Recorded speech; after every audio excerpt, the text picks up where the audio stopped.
কি মোবাইল মাৰ মাৰ মাৰ মিকমেক্স মিকমেক্স মিকমেক্স নহয় মোক কয় মাইক্ৰমেক্স ভাই তোৰতো কি এইটো 5 5 নহয় এডাল ভিভ' ওহে নি ভাই তোৰতো কিয় মোবাইলটো ৰেণ্ডামিক কি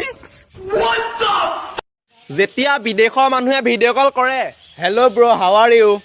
আৰু যেতিয়া আমাৰ অসমৰ মানুহে ভিডিঅ' কল কৰে ঐ ললিতি তই ক'ত আছ দেখাই নাই দেখোন বাহিৰলৈ ওলাই আছোন কিবা কোলা কোলা লাগিছে এই নেটৱৰ্কে নাই নে কি ঠিকানেই নাই ভাই ঐ মই এনেকুৱা এটা জেগাৰ নাম জানো যিটো জেগাত যোৱাৰ লগে লগে সাহসী মানুহে হাগি মুতি দিয়ে ও মাই গড কি জেগা কচোন টয়লেট আকৌ ভাই ঐ বীৰবল বাৰু কোন আছিলে নাজানো নহয় ক'ৰ পৰা জানিবি কিতাপৰ প্ৰতি মন কাম দিলেহে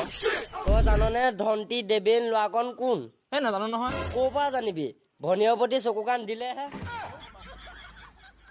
ভাইটি তুমি অসমৰ ভিতৰত ভাল ৰিজাল্ট কৰিছা কেনেকৈ পঢ়িছিলা দাদা মই দিনটো 24 ঘণ্টাৰ ভিতৰত 23 ঘণ্টাই পঢ়োঁ ৰাতি যেতিয়া আমাৰ ঘৰত লাইন থাকে মই ধূপৰ পোহৰত পঢ়োঁ জোনাকী পুৰা বটলত ভৰাই পঢ়োঁ আৰু বিজুলী ঢেৰেকনি মাৰিলে মই বিজুলী ঢেৰেকনি পোহৰতো পঢ়োঁ আৰু আমাৰ ঘৰৰ অৱস্থা একেবাৰে বেয়া তহঁতে কচোন ৰশ্মি আৰু ৰেখাৰ মাজত পাৰ্থক্য কি ছাৰ ৰশ্মি 5টা বয়ফ্ৰেণ্ড ৰেখা 4টা বয়ফ্ৰেণ্ড